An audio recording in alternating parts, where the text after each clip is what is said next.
ఈరోజే పుష్య ఆదివారం. ఎంతో విశేషమైన ఈరోజు ఈ కథను విన్నా, చదివినా, చెప్పినా, వినిపించినా జన్మల పాపాలు తొలగి కోటి జన్మల పుణ్యం వస్తుంది. అనారోగ్య సమస్యలు తొలగి సంపూర్ణ ఆరోగ్యం చేకూరుతుంది. మరి ఆ కథ ఏంటో ఇప్పుడు ఈ వీడియోలో తెలుసుకుందాం. ముందుగా అన్నం ముట్టని ఆదివారాల నోము గురించి ఇప్పుడు విందాం. ప్రాచీన కాలం నాటి మాట. ఆ కాలాన ఒక బ్రాహ్మణుడు ఉండేవాడు. ఆయనకు 2 కుమార్తెలు, 7 కుమారులు, మొత్తం 9 సంతానం. వారందరిలో చిన్నది శృంగారవతి. తండ్రి అందరికీ వివాహం చేసి ఆమెకు కూడా తగిన వరుణ్ణి వెతికి వివాహం చేశాడు. మంచి ముహూర్తాన ఆమెను కాపురానికి పంపాడు. శృంగారవతి భర్తతో చక్కగా కాపురం చేసుకుంటుంది. కాలం ఇలా గడుస్తూ ఉంది. ఒకనాడు ఆమె తండ్రి కుమార్తెను చూడవచ్చాడు.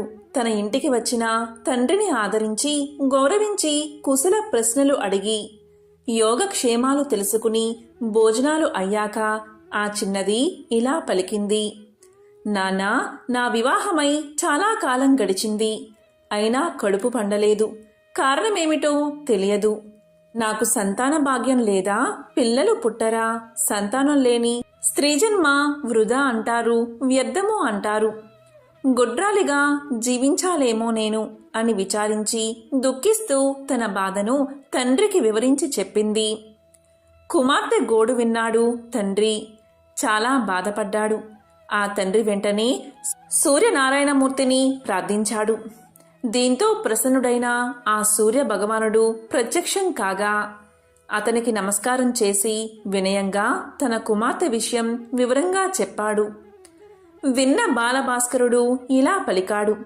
ఓ భక్తా, విచారించకు. ఉపాయం చెప్తాను, అలాగే చెయ్యి. తప్పకుండా నీ కూతురి కడుపు పండి సంతానం కలుగుతుంది.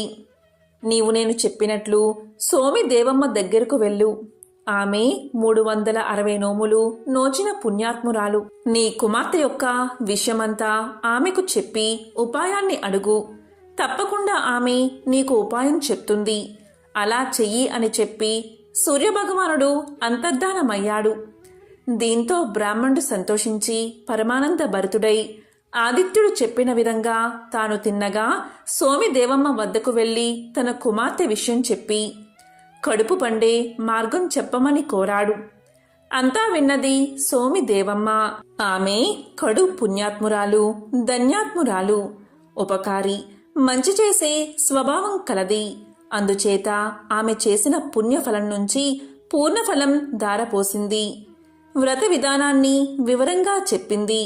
దీంతో బ్రాహ్మణుడు సంతోషించి ఇంటికి వెళ్లి తన కుమార్తెను పిలిచి విషయమంతా వివరించి చెప్పి, అమ్మా, నీవు అన్నం ముట్టని ఆదివార వ్రతాన్ని ఆచరించు. దాంతో నీ కడుపు పండి సంతానం కలుగుతుంది అని కూతురికి తెలియచేశాడు. అంతా తండ్రి చెప్పిన ప్రకారం నోము నోచింది కూతురు. వ్రతఫలంగా ఆమె కడుపు పండింది. సంతానం కలిగినది. అభీష్టం నెరవేరినది. ఇదే అన్నం ముట్టని ఆదివారం నోము కదా.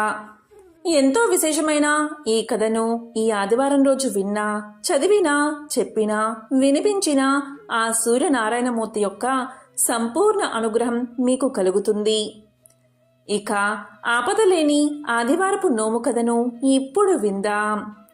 పూర్వకాలం నాటి మాట. ఆ కాలాన ఒక బ్రాహ్మణుడు ఉండేవాడు. అతను బాగా ధనికుడు. సిరి సంపదలకు అతనుకు ఎటువంటి లోటు లేదు. సంతానానికి కూడా లోటు లేదు. చాలా మంచివాడు. స్వ పర భేదం లేకుండా అందరినీ ఆదుకునేవాడు. ఎవరికి ఏ ఆపద వచ్చినా ఆదుకునేవాడు. అందరికీ అందుబాటులో ఉండేవాడు. మంచి మనిషిని, మర్యాద గల బ్రాహ్మణుడని ప్రసిద్ధికెక్కాడు. మితిమీరిన దానాలు చేసేవాడు. ఎవరు ఏమైనా అడిగితే అది ఇచ్చేవాడు. లేదన్నదే లేదు ఆయన నోట. ఇలా కాలం గడుస్తుంది. కొంతకాలానికి అతడు నిరుపేదవాడయ్యాడు. సంపదలు హరించుకుపోయాయి. బాధలు ప్రారంభమయ్యాయి. సాయం అందిన వారే ముఖం చాటేశారు. ఎవరూ కూడా ఆ బ్రాహ్మణుణ్ణి ఆదుకోలేదు. అంతేకాదు, కీడు తలపెట్టారు కూడా. ఇబ్బందుల పాలు చేశారు. మంచికి మన్నన ఉండదు, మర్యాద ఉండదు. మంచివారికి వంచన తప్పదు. మోసం జరుగుతుంది, కుట్రలు జరుగుతాయి. అయినా ఎన్ని బాధలైనా సహించగలరు మంచివారు. కానీ మంచివారు మంచిగానే ఉండిపోతారు. పాపం ఒకనాడు ఆ బ్రాహ్మణుడు అష్ట ఐశ్వర్యాలతో తొలదిగినవాడు కడు పేదవాడయ్యాడు. ఒకసారి ఆ బ్రాహ్మణుడి భార్య కర్మసాక్షి అయిన సూర్య భగవానుణ్ణి, ఓ ప్రభు, ఏమిటి ఈ వింత? నా భర్త 10 మందికి పెట్టాడే కాని ఎవరి వద్ద ఏం తీసుకోలేదే. అటువంటి మాకు ఏమిటి ఈ పరీక్ష? ఎందుకు ఈ దరిద్రం? ఏమిటి పేదరికం? మా లోపమేమిటి స్వామి అని శోకించసాగింది. అంతా ఆమె అంతరాత్మ ఇలా పలికింది, అమ్మా, విచారించకు, బాధపడకు. కష్టాలు కలకాలం ఉండవు. నీవు ఒక వ్రతాన్ని ఆచరించు. ఆ వ్రతం ఏంటి అంటావా? అదే ఆపదలేని ఆదివారపు వ్రతం. ఆ నోము నోచి చూడు, తప్పక నీకు మరలా ఏ లోటు ఉండదు అని ప్రబోధించింది. ఆ ఇల్లాలు ఆ విషయం భర్తకు వివరించి చెప్పింది. భర్త తప్పక ఆ వ్రతం ఆచరించమని పలికాడు. అంతేకాదు, అందుకు కావలసిన పదార్థాలు సిద్ధం చేయించాడు. ఆ ఇల్లాలు స్నానం చేసి శుచై శుభ్రంగా చక్కెర పొంగలు తయారు చేసి అరటి ఆకునందు ఉంచి మంచి ఆవు నెయ్యి వేసి సూర్యభగవానుడికి నైవేద్యం పెట్టింది. కన్నె ముత్తైదువుకు వాయినం ఇచ్చింది. ఈ విధంగా క్రమం తప్పకుండా వరుసగా విధి విధానంగా 12 ఆదివారాలు వ్రతాన్ని ఆచరించింది. తరువాత 13వ ఆదివారాన 26 మంది ముత్తైదువులకు పసుపు, కుంకుమ, రవికల గుడ్డలు, దక్షిణ తాంబూలాలు ఇచ్చి ఒక ముత్తైదువుకు వాయనం ఇచ్చి ఉన్నంతలో కలిగినంతలో అందరికీ భోజనం పెట్టి సుఖంగా జీవించింది ఆ ఇల్లాలు. ఈ వ్రత కథను ఎవరైతే శ్రద్ధా భక్తులతో వింటారో వారికి ఇహమందు సుఖ సంతోషాలు, పరమందు మోక్షము సిద్ధిస్తాయి. ఇది ఋషులు చెప్పిన విషయం. ఈరోజు పుష్య ఆదివార వ్రత కథను వింటే చాలు ఎంతటి మహాపాపాలైనా తొలగిపోతాయి. ఒక ఊరిలో ఒక షావుకారు ఉండేవాడు. వారికి 2 కుమార్తెలు. అయితే కొన్ని రోజులకు ఆ 2 కుమార్తెలను కోటీశ్వరులకిచ్చి ఎంతో వైభవంగా వివాహం జరిపిస్తాడు షావుకారు. ఇలా కొన్ని రోజులు గడిచిన తర్వాత ఆ షావుకారికి ముసలితనం వచ్చి షావుకారు, అతని భార్య చనిపోయారు. అక్కా చెల్లెళ్ళు వేరువేరు గ్రామాల్లో ఉండడం వల్ల, వాళ్ళు దూరంగా ఉండడం వల్ల కలుసుకోలేకపోయారు. ఇలా తల్లిదండ్రులు చనిపోయిన తర్వాత అక్కా చెల్లెళ్ళు దూరం అయిపోయారు. ఈ విధంగా కొంతకాలం గడిచిన తర్వాత అక్కా చెల్లెల్లో పెద్దదాని పరిస్థితి కడు బీదరికంగా మారిపోయింది. తిండి దొరకడానికి కూడా కష్టమైపోయింది. కానీ చెల్లెలు మాత్రం మరింత ధనవంతురాలిగా తయారవుతుంది. ఎందుకంటే ఆ తల్లిదండ్రులు చేసే పూజలు, వ్రతాలన్నీ ఆ చెల్లెలు మాత్రమే చేసేది. కానీ అక్క మాత్రం ఒక్క పూజైనా, ఒక్క వ్రతమైనా చేసి ఎరగదు. దీనివల్లే ఆమె పరిస్థితి చాలా బాధగా, దయనీయంగా మారిపోయింది. చెల్లెలు మాత్రం పుష్యమాసంలోని అన్ని ఆదివారాలు, అంటే పుష్య ఆదివారాలు పవిత్రమైన సూర్య భగవానుణ్ణి భక్తి శ్రద్ధలతో ఆరాధించేది. ఒక పూట భోజనం మాత్రమే చేసేది. సూర్యుడు అస్తమించకముందే సాయంత్రం అల్పాహారం తిని ఇలా పుష్య ఆదివార వ్రతాన్ని ఆచరిస్తూ ఉండేది. ఇలా చేయడం వల్ల ఆమె ఎంతో సంతోషంగా, ఆరోగ్యాలతో తన కుటుంబంతో సుఖంగా జీవించేది. కానీ అక్క మాత్రం పూజలు, వ్రతాలు ఆచరించకపోవడం వల్ల ఆమె పరిస్థితి చాలా పేదరికంగా మారిపోయింది. తినడానికి ఒక్క మెతుకు కూడా లభించలేనంత పరిస్థితి. ఇలా గడిచాక కొన్ని రోజులకు అక్కకు 4 కొడుకులు ఉన్నారు. వాళ్ళు తల్లితో ఇలా పలికారు, చూడమ్మా, మనకు తినడానికి తిండి కూడా లేదు కదా. మరి తాత, అమ్మమ్మలు చనిపోయాక మనకెవరైనా ఉన్నారా? నీకు తోబట్టువులు ఎవరైనా ఉన్నారా అని అడిగారు. అప్పుడు ఆమె ఇలా చెప్తుంది, అవును బాబు, మీకు పిన్ని ఉంది. కానీ ఆమె ఎక్కడ ఉందో ఆమె ఆచూకీ మాత్రం నాకు తెలియదు అని సమాధానం చెప్తుంది. దానికి పిల్లలు ఇలా పలుకుతారు, సరే అమ్మా, మేము పిన్ని ఆచూకీ కనుక్కుని పిన్నిని సహాయం అర్థించి ఏదైనా కొంత ధనాన్ని తీసుకువస్తాం అని పలికారు. అప్పుడు ఆ కుమారుల్లో మొదటివాడు మొదటి ఆదివారం రోజు వాళ్ళ పిన్నిని వెతుక్కుంటూ బయలుదేరాడు. ఇలా వెళ్ళగా వెళ్ళగా కొన్ని రోజులకు అతనికి వాళ్ళ పిన్ని ఆచూకీ తెలుస్తుంది. అప్పుడు ఆ పిల్లవాడు పిన్ని దగ్గరకు చేరుకుని ఇలా పలుకుతాడు. చిన్నమ్మ, మా పరిస్థితి చాలా దారుణంగా ఉంది. కటిక పేదరికాన్ని అనుభవిస్తున్నాం. మాకు తినడానికి తిండి కూడా లేదు అని తమ కథనంతా తెలియచేశాడు. ఇక వెంటనే ఆమె బాబును దగ్గరకు తీసుకుని అతనికి స్నానం చేయించి కొత్త బట్టలు వేసి కడుపు నిండా భోజనం పెట్టి ఒక గుమ్మడికాయ తొలిపించి దాంట్లో నిండుగా వజ్రాలు బంగారం నిండుగా నింపి ఆ పిల్లవాడికి ఇచ్చి ఇలా చెప్తుంది. చూడు బాబు, దీన్ని తీసుకువెళ్ళి మీ అమ్మకు ఇవ్వు. దారిలో ఎక్కడా కూడా దీన్ని మర్చిపోకు, ఎవరికీ ఇవ్వకు, దీన్ని ఎక్కడా పెట్టకు అని చెప్పి పంపిస్తుంది.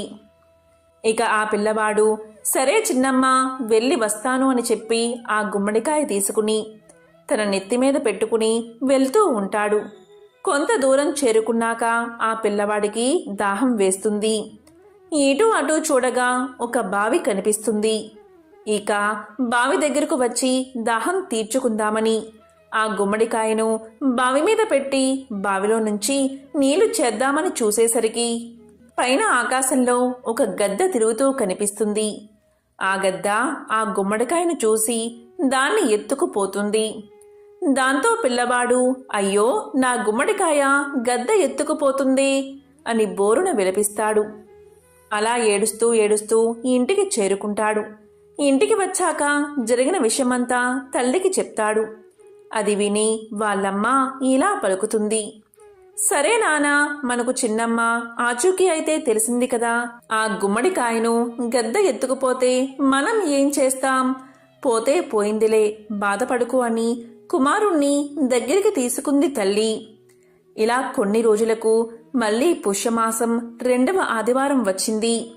ఆ 2వ ఆదివారం రోజున 2వ కుమారుడు ఇలా పలుకుతాడు. అమ్మా, మొదటి వారం అన్నయ్య వెళ్ళాడు కదా, నేను ఈ వారం పిన్ని దగ్గరకు వెళ్ళి కొంత ధనాన్ని తీసుకువస్తాను అని పలికాడు. దానికి తల్లి సరే బాబు, వెళ్ళిరా అని కుమారుణ్ణి పంపుతుంది. ఇక 2వ కుమారుడు వెళ్ళి వాళ్ళ చిన్నమ్మతో ఇలా పలుకుతాడు. చిన్నమ్మ, నేను మీ అక్కగారి 2వ కుమారుణ్ణి. మా పరిస్థితి ఏమీ అస్సలు బాగోలేదు అని జరిగిన విషయమంతా తెలియచేస్తాడు. అప్పుడు చిన్నమ్మ, అవునా బాబు, ఎంత కష్టం వచ్చింది మీకు అని లోపలికి ఆ బాబును తీసుకువెళ్ళి అతనికి స్నానం చేయించి కొత్త బట్టలు వేసి కడుపు నిండా భోజనం పెట్టి ఒక కట్టెను తీసుకువస్తుంది. ఆ కట్టెలో వజ్రాలు బంగారాన్ని నింపి ఆ కట్టెను ఎవరికీ ఇవ్వవద్దని ఆ పిల్లవాడితో తెలియచేస్తుంది. దీన్ని నేరుగా మీ అమ్మకే ఇవ్వు అని ఆ పిల్లవాడిని పంపిస్తుంది. ఆ పిల్లవాడు దారిలో వస్తూ ఉండగా మేకలు కాసేవాళ్ళు ఏం చేశారు అంటే ఆ కట్టె మాది అంటే కాదు మాది అని లాక్కుని పోయారు. ఇక ఆ పిల్లవాడు ఏడ్చుకుంటూ ఇంటికి చేరుకున్నాడు. ఇంటికి చేరిన తర్వాత జరిగిన విషయమంతా అమ్మకు చెప్పి బోరున విలపిస్తాడు. ఇక తల్లి ఇలా పలుకుతుంది. పోనీలే బాబు, బాధపడకు, మనకు అదృష్టం లేదులే అని పలుకుతుంది. దాంతో ఆ రోజంతా అందరూ ఉపవాసం ఉన్నారు. ఇంకా కొన్ని రోజులు గడిచాక 3వ పుష్య ఆదివారం వచ్చింది. ఇక ఈరోజు 3వ పిల్లవాడు వచ్చి తల్లితో ఇలా పలుకుతాడు. అమ్మా, ఈసారి నేను వెళ్తాను. చిన్నమ్మ దగ్గరకు వెళ్ళి జరిగిందంతా చెప్పి ఆమెను సహాయం అడిగి కొంత ధనాన్ని తీసుకువస్తాను అని చెప్పగా తల్లి అతన్ని సాగనంపుతుంది. ఇక ఆ పిల్లవాడు తన చిన్నమ్మ ఇంటికి చేరుకోగానే జరిగిన విషయాన్నంతా చిన్నమ్మకు తెలియచేస్తాడు. దాంతో చిన్నమ్మ ఎంతో బాధపడి ఆ పిల్లవాణ్ణి లోపలికి తీసుకువెళ్ళి స్నానం చేయించి కొత్త బట్టలు వేసి కడుపు నిండా అన్నం పెట్టి ఒక చెప్పుల జత తొలిపించి లోపల బంగారం వజ్రాలు నింపి ఆ చెప్పుల జతను బాబుకు ఇచ్చి ఇలా పలుకుతుంది. చూడు బాబూ, ఈ చెప్పుల జత తీసుకెళ్ళి మీ అమ్మకే ఇవ్వు. ఎక్కడా వీటిని మర్చిపోవద్దు, జాగ్రత్తగా తీసుకెళ్ళు సుమా అని పలుకుతుంది. దాంతో అతను ఆ చిన్నమ్మ దగ్గర సెలవు తీసుకుని ఇంటిదారి పడతాడు. ఇలా వెళ్తూ ఉండగా బాగా వర్షం కురుస్తుంది. ఆ వర్షం కారణంగా చెప్పుల జత పొరపాటున ఊబిలో పడిపోతాయి.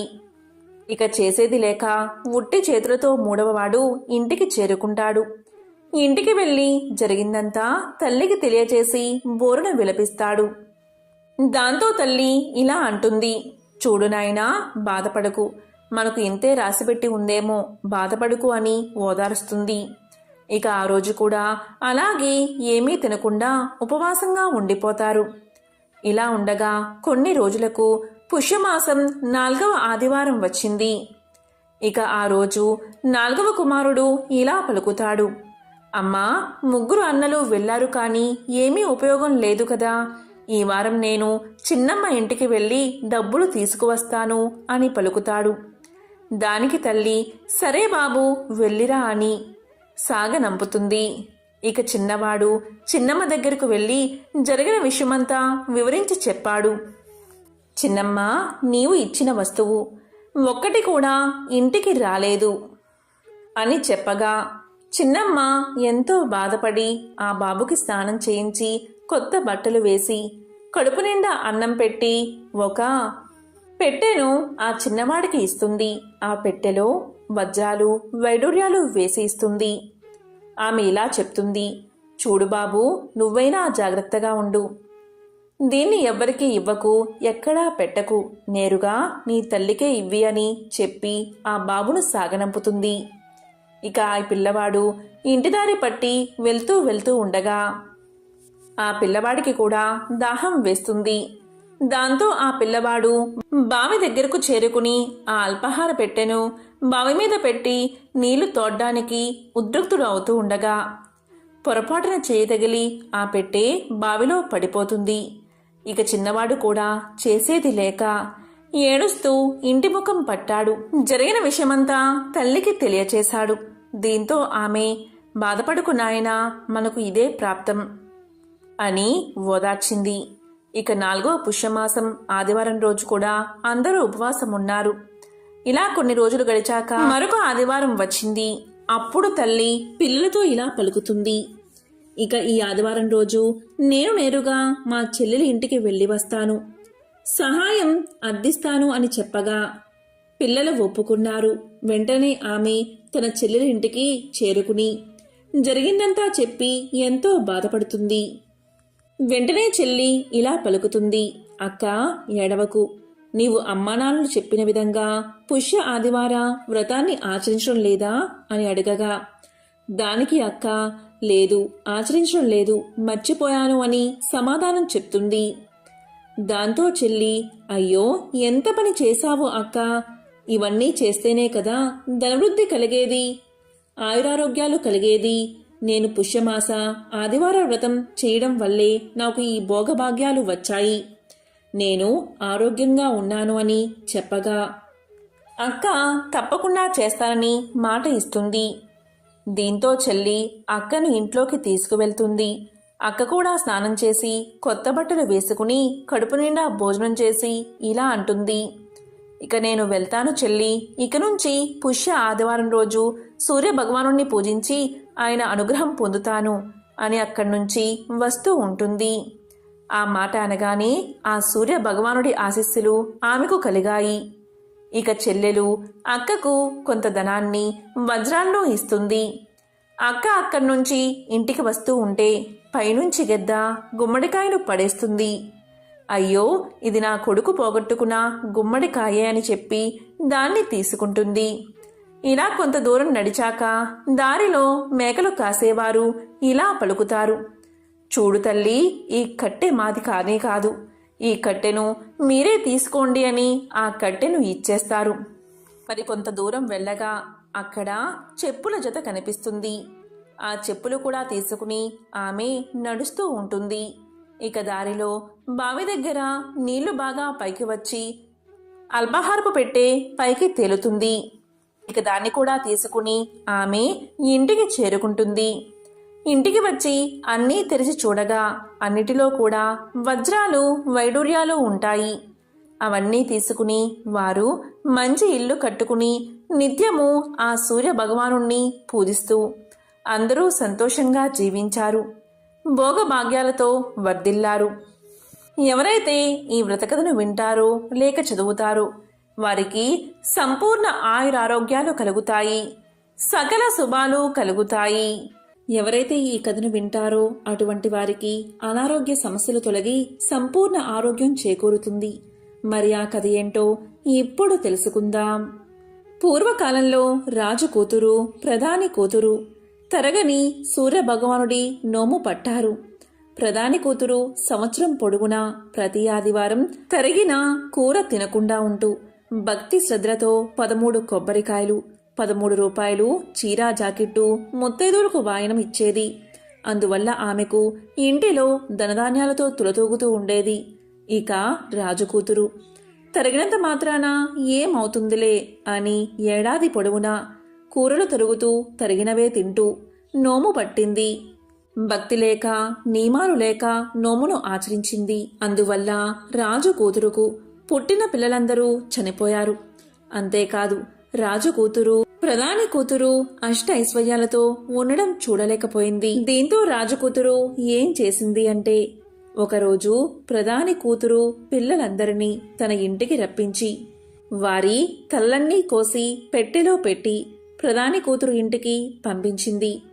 ఇక్కడ రాజకూతురు ఇంత క్రూరమైన పని చెయ్యగా పార్వతీదేవి ప్రధాని కూతురు ఇంట్లో సరిగ్గా ఆమె పిల్లలందరూ ఉన్నారు. అలాంటి వారిని ఉంచి వెళ్ళింది పార్వతీదేవి. రాజకూతురు పంపిన పెట్టె ప్రధాన కూతురింటికి వచ్చి దాన్ని తీసి అందులో చూడగా తన పిల్లలు ఆడుతూ పాడుతూ బయటకు వచ్చారు. ఇక పార్వతీదేవి ఇచ్చిన పిల్లల్ని చూసుకుని ప్రధాని కూతురు ఎంతో సంతోషించింది. ఇక రాజకూతురు ప్రధాని కూతురు ఇంట్లో ఏం జరుగుతుందో తెలుసుకోవాలని తన దాసీని పంపించింది. దాసి అక్కడికి వెళ్లి వచ్చి ఇలా పలికింది. అమ్మా, ప్రధాని కూతురు గంపెడు పిల్లలతో హాయిగా ఉంది అని చెప్పింది. అది విన్నా రాజకుమార్తె ఎంతో బాధపడింది. పార్వతీదేవి గురించి తపస్సు చేసింది. అప్పుడు పార్వతీదేవి ప్రత్యక్షమై ఇలా పలికింది. రాజకుమారి, నీవు నోము నియమాన్ని తప్పావు, అందుకే ఇలా ఉన్నావు. భక్తి శ్రద్ధలతో ఇప్పుడు నోమును ఆచరించు అని తెలియజేసింది. అప్పుడు ఆ రాజకుమార్తె ఆ సంవత్సరం 5 కేజీల బియ్యం, అదేవిధంగా చలిమిడి, పసుపు, కుంకుమ 5 ముత్తైదువులకు వాయనమిచ్చి అక్షింతులు తలపై వేసుకుంది. ఆ వ్రతాన్ని చేయగా రాజకుమార్తె ధన ధాన్యాది బిడ్డలతో హాయిగా జీవితం సాగించింది. ఎవరైతే ఈ నోము కథను వింటారో లేక చదువుతారో వారి జన్మల పాపాలు తొలగి కోటి జన్మల పుణ్యం వస్తుంది. ఆ సూర్యనారాయణమూర్తి యొక్క సంపూర్ణ అనుగ్రహం కలుగుతుంది. మార్గశిర మంగళవారం సందర్భంగా గౌరీదేవికి సంబంధించిన అంటే పార్వతీదేవికి సంబంధించిన ఒక విశేషమైన కథను ఇప్పుడు తెలుసుకుందాం. ఒకసారి పరమేశ్వరుడు పార్వతీదేవితో కలిసి ఆకాశ మార్గంలో హరిద్వార్లో సంచరిస్తున్నాడు. అప్పుడు పార్వతీదేవి అలా కిందకు చూసేసరికి కోటాను కోట్ల జనం గంగానదిలో స్నానం చేస్తూ హరహర గంగే, హరహర గంగే అంటూ వెళ్తున్నారు. ఆ విధంగా వారు గంగానదిలో స్నానం చేసి వెళ్తున్నా కూడా వారు ఆనందంగా లేరు, దుఃఖంగా బాధగా కనిపిస్తున్నారు. అప్పుడు పార్వతీదేవి ఆశ్చర్యంతో పరమేశ్వరుని ఇలా అడిగింది. నాదా, గంగానదిలో స్నానం చేసినట్లయితే సమస్త పాపాలు తొలగిపోతాయని పెద్దలు చెప్తారు కదా, మరి వీళ్ళు స్నానాలు చేసినా కూడా దోషాలు ఎందుకు వీరికి పోలేదు? మరి గంగానదిలో అంత శక్తి లేదా అని అడిగింది. అప్పుడు పరమేశ్వరుడు ఇలా పలికాడు. చూడు పార్వతి, గంగానదిలో ఇప్పటికి కూడా శక్తి అలాగే ఉంది. కానీ మనుషులందరూ నిజమైన గంగా స్నానమే చేయడం లేదు. అలా వారు చేయకపోతే వారికి మంచి ఎలా జరుగుతుంది అని పలికాడు పరమేశ్వరుడు. ఇక పార్వతీదేవి ఆశ్చర్యంతో ఇలా పలికింది. ఏమిటి స్వామి, వాళ్ళు స్నానమే చేయలేదా? అదేమిటి, అందరూ కూడా గంగానదిలో స్నానం చేసే కదా బయటకు వస్తున్నారు. వారి ఒంటి మీద తడి కూడా ఆరలేదు అని అనగానే పరమేశ్వరుడు ఇలా పలికాడు. వీళ్ళు కేవలం నదిలో మునిగి వస్తున్నారు అంతే. నేను రేపు నీకు ఒక రహస్యాన్ని చెప్తాను. అని పలకగానే పార్వతీదేవి సరే అంటుంది. ఇక మరుసటి రోజు చాలా జోరుగా వాన కురుస్తుంది. 4 వైపులా కూడా వర్షం నీటితో మునిగిపోయి ఉంది. చాలా చోట్ల గుంతలు పడిపోయి ఉన్నాయి. ఇక పరమేశ్వరుడు తన లీలతో కావాలనే ఒక వృద్ధుడిగా మారాడు. పరమేశ్వరుడు కావాలనే వెళ్లి ఒక గోతిలో పడిపోయాడు. పరమేశ్వరుడు అలా పడగానే మనుషులు చూస్తూ ఉన్నారే కాని కనీసం ఎవరు కూడా తీయడానికి ప్రయత్నించడం లేదు. పరమేశ్వరుడు ముందుగానే పార్వతీదేవికి ఇలా చెప్పాడు. ఆ గుయ్యి దగ్గరే పార్వతీదేవిని కూడా సాధారణ స్త్రీ రూపంలో కూర్చోబెట్టి, నీవు గట్టిగా అరుస్తూ ఉండు. నా వృద్ధుడైన భర్త ఆ గోతిలో పడిపోయాడు. ఎవరైనా పుణ్యాత్ములు ఉంటే నా భర్తను బయటకు తీయండి. నేను అసహాయ స్థితిలో ఉన్నాను, సహాయం చెయ్యండి అని గట్టిగా అరిచి, ఎవరైనా దగ్గరకు వస్తే వారితో ఇలా చెప్పు, నా భర్త ఎప్పుడూ ఎటువంటి పాపాలు చేయలేదు. నా భర్త మీద చెయ్యి వేసేవారు ఎటువంటి పాపాలు కూడా చేసి ఉండకూడదు. అటువంటి వారే నా భర్త మీద చెయ్యి వేయాలి. లేదంటే ఎవరైతే నా భర్త మీద చెయ్యి వేస్తారో వారు భస్మం అయిపోతారు అని చెప్పాడు. దానికి పార్వతీదేవి సరే అని చెప్పి అక్కడే కూర్చుని ఉంది. పార్వతీదేవి అక్కడే కూర్చుని పరమేశ్వరుడు చెప్పిన విధంగా గంగా నదిలోకి వెళ్లే వారికి వచ్చే వారికి కూడా పరమేశ్వరుడు చెప్పిన మాటలే చెప్తూ ఉంది. గంగానదిలో స్నానం చేసి గుంపులు గుంపులుగా జనం వస్తున్నారు. పైగా అవి గంగానది పుష్కరాలు కావడంతో అక్కడ ఇసుక వేసిన రాలనంత జనమున్నారు. సుందరమైన స్త్రీ అక్కడ కూర్చుని ఉండడం చూసి చాలామంది మనసులో చాలా దుష్టమైన ఆలోచనలు కూడా వస్తున్నాయి. చాలామంది అయితే పార్వతీదేవితో ఇలా కూడా చెప్పారు, ఆ ముసలివాడిని చనిపోనివ్వు, ఎందుకు ఆ ముసలివాడి కోసం ఏడుస్తున్నావు అన్నారు. ఇంతలో ఒకతను అక్కడికి వచ్చి, ఏమిటి, నీ భర్తను బయటకు తీయాలా అని అడిగాడు. అవును అని ఆమె చెప్పేసరికి అతను ఆ ముసలివాడిని ముట్టుకోపోయేసరికి పార్వతీదేవి ఇలా పలుకుతుంది, చూడండి, మీరు జీవితంలో ఎటువంటి పాపాలు చేయకుండా ఉంటేనే నా భర్తను ముట్టుకోండి. ఒకవేళ పాపం చేసి నా భర్తను పట్టుకుంటే మీరు వెంటనే భస్మం అయిపోతారు అని చెప్తుంది. దీంతో ఆ వ్యక్తి భయపడి ఎందుకు వచ్చింది నాకు అని అనుకుని అక్కడి నుంచి వెళ్ళిపోయాడు. ఇక అక్కడకు వచ్చిన వారందరూ కూడా గంగలో స్నానం చేసినా కూడా వారి మీద వారికే నమ్మకం లేక మేము ఎక్కడ భస్మం అయిపోతామో అని ఎవరికి వారు ఆ ముసలివాణ్ణి ముట్టుకోకుండా అలా వెళ్ళిపోతున్నారు. లక్షల మంది, కోట్ల మంది జనం, అంతమంది ఉన్నా కూడా ఎవరూ కూడా సహాయాన్ని అందించలేదు. తీసే ప్రయత్నం ఎవరూ చేయలేదు. గంగలో మునిగి అలా పక్కగా వెళ్ళిపోతున్నారు. అలా సాయంత్రం గడిచిపోయింది. అప్పుడు పరమేశ్వరుడు పార్వతీదేవితో ఇలా పలికాడు, ఇన్ని కోట్లాది మంది జనం గంగలో మునుగుతున్నారు. ఎవరైనా స్వచ్ఛమైన మనసుతో గంగలో స్నానం చేయడానికి వచ్చారా అన్నాడు. అలా అంటూ ఉండగానే ఒక వేశ్య అప్పుడే గంగలో మునిగి ఆ పక్కగా వస్తూ ఆ దృశ్యాన్ని చూసి అక్కడకు వచ్చి బాధపడి, నీ భర్తను నేను లేపుతాను అని ముట్టుకోబోతుంటే పార్వతీదేవి ఇలా పలికింది, చూడమ్మా, నీవు ఎటువంటి పాపం చేయకపోతేనే నా భర్తను తాకు, లేకపోతే నీవు భస్మం అయిపోతావు అని చెప్తుంది. అప్పుడు ఆ వేశ్య ఎటువంటి సంకోచం లేకుండా ఇలా పలుకుతుంది, అమ్మా, నేను జీవితంలో ఎన్నో పాపాలు చేశాను. కాని ఆ పాపాలను పోగొట్టుకోవడానికి గంగలో మునుగుదామని ఇక్కడకు వచ్చి ఆ గంగామాతకు నమస్కారం చేసుకుని ఇప్పుడే గంగలో మునిగి వస్తున్నాను. గంగలో మునిగిన వెంటనే నా పాపాలన్నీ తొలగిపోయాయి కదా, మరి నాకు పాపం ఎలా అంటుతుంది? గంగానదిలో స్నానం చేశాక ఎవరికైనా సరే పాపాలు ఉండవు కదా అని చెప్తూ ఆ వేశ్య ముసలివాడి రూపంలో ఉన్న పరమేశ్వరుణ్ణి ఒక్క దెబ్బతో పైకి లాగింది. అప్పుడు పార్వతీ పరమేశ్వరులు ఆ వేశ్యాస్త్రీని పుణ్యస్త్రీగా భావించి ఇద్దరూ కూడా వారి యొక్క అసలు రూపాలను ధారణ చేసి ఆ వేశ్యకు దర్శనమిచ్చి అంతర్ధానమయ్యారు. అప్పుడు పరమేశ్వరుడు పార్వతీదేవితో ఇలా పలికాడు, పార్వతీ, చూసావా, ఇన్ని వేల కోట్ల జనంలో ఒక్క వేశ్య మాత్రమే గంగా స్నానాన్ని పవిత్ర మనసుతో పాపాలు పోతాయని నమ్మింది. ఇన్ని కోట్ల జనంలో ఆ స్త్రీ ఒక్కటి మాత్రమే పాపాల్ని పోగొట్టుకుని మన కైలాసానికి చేరుకుంటుంది. ఎవరైతే ఎటువంటి శ్రద్ధ, విశ్వాసం లేకుండా డాంబికాల కోసం మాత్రమే గంగా స్నానం చేస్తారో వారికి వాస్తవిక ఫలితాలు లభించవు. దానివల్ల గంగా స్నానం వ్యర్థమవుతుంది. భక్తి శ్రద్ధలతో గంగా స్నానాన్ని ఆచరించడం వల్ల చాలా పుణ్యాలు కలుగుతాయి. నేనిప్పుడు నీకు 12 మాటలు చెప్తాను. ఎవరైతే మనుషులు స్నానం చేసేటప్పుడు ఈ 12 విషయాలను పాటిస్తారో వారు ఎప్పుడూ కూడా దుఃఖాన్ని అనుభవించరు.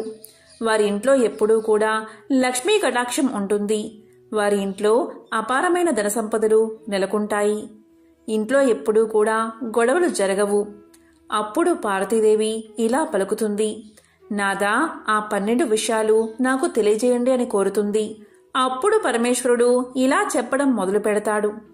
స్నానం చేయడం వల్ల శరీరం నిరోగంగా మారుతుంది. మనసు ప్రశాంతంగా ఉంటుంది. స్నానం చేయడం వల్ల ముఖంలో కాంతి, శారీరక మానసిక ఆకర్షణ కూడా పెరుగుతాయి.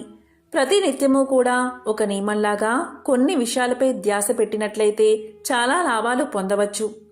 స్నానం చేసేటప్పుడు ఈ విషయాలపై తప్పకుండా ధ్యాస పెట్టాలి. వాటి గురించి పరమేశ్వరుడు ఇలా చెప్తున్నాడు, పార్వతి, నీవు ఈ విషయాలను చాలా ధ్యాస పెట్టి విను. అందులో మొదటిది, స్నానం చేసిన తర్వాతే మనుషులు పూజాది కార్యక్రమాలు చేసుకునే యోగ్యతను పొందుతారు. అందువల్లే ఉదయాన్నే స్నానం చేయాలి. ఇక రెండవది, శాస్త్రాల్లో చెప్పబడింది, స్నానం చేయడం వల్లే ఈ 5 సద్గుణాలు కూడా లభిస్తాయి. అవే రూపం, తేజస్సు, పవిత్రత, ఆయుష్, ఆరోగ్యం.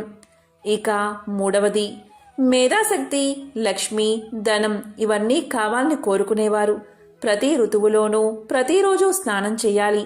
ఇక నాలుగవది, ఉదయాన్నే స్నానం చేయడం వల్ల పాపాలు నశిస్తాయి, పుణ్యం ప్రాప్తిస్తుంది అని శాస్త్రాల్లో చెప్పబడి ఉంది. ఉదయాన్నే స్నానం చేసేవారి దగ్గర సాకారాత్మక శక్తులు అంటే దైవిక శక్తులు పుష్కలంగా ఉంటాయి. అందువల్లే ఉదయాన్నే స్నానం చేయాలి. ఎందుకంటే ఉదయాన్నే స్నానం చేసేవారి దగ్గర నకారాత్మక శక్తులనేవి నిలబడలేవు. అందువల్లే ఉదయాన్నే స్నానం చేయడం చాలా చాలా అవసరం. ఇక ఐదవది, ఆరోగ్యంగా ఉన్నప్పుడు తల కింది భాగం నుంచే స్నానం చేయాలి. లేదా తడిబట్టతో ఒంటిని శుభ్రం చేసుకోవడం కూడా ఒక రకమైన స్నానమే. ఇక ఆరవది, ఉదయాన్నే స్నానం చేయడం ఎంతో శ్రేష్టం. ఇక ఏడవది, ఒళ్ళంతా మురికిగా ఉన్నప్పుడు నదిలో స్నానం చేయకూడదు. మీరు నది ఒడ్డునే ఒళ్ళంతా శుభ్రం చేసుకుని ఆ తరువాత నదిలో మునగాలి. అంటే నదిలో మునగడానికి వెళ్ళేటప్పుడు ముందుగా ఇంట్లో స్నానం చేసి వెళ్ళాలి. ఇక ఎనిమిదవది, ఏ నదీ రేవులో అయితే బట్టలు ఉతుకుతూ ఉంటారో అక్కడ జలం అపవిత్రంగా చెప్పబడింది. అందువల్ల అక్కడి నుంచి కొంచెం దూరంలో మీరు స్నానాన్ని చేయవచ్చు. ఇక తొమ్మిదవది, నదిలో 11 సార్లు మునగడం అనేది శుభప్రదంగా చెప్పబడి ఉంది. ఇక 12వది, పవిత్ర నదుల్లో బట్టలు ఉతకడం అనేది నిషిద్ధంగా చెప్పబడింది. నదుల్లో ఎటువంటి మురికిని కూడా వదలకూడదు. ఇక గంగాదేవి ఇలా తెలియచేసింది, గంగానదిలో స్నానం చేయలేని వారు మీరు ఎక్కడ స్నానం చేస్తున్నా కూడా నా నామస్మరణ చేస్తే చాలు, నేను ఆ జలంలోకి ప్రవేశిస్తాను అని గంగాదేవి తెలియజేసింది. ఇంకా పరమేశ్వరుడు ఇలా చెప్తున్నాడు, పార్వతి, నేను చెప్పేది ఇంకా శ్రద్ధగా విను. స్త్రీలు నగ్నంగా స్నానం చేయకూడదు.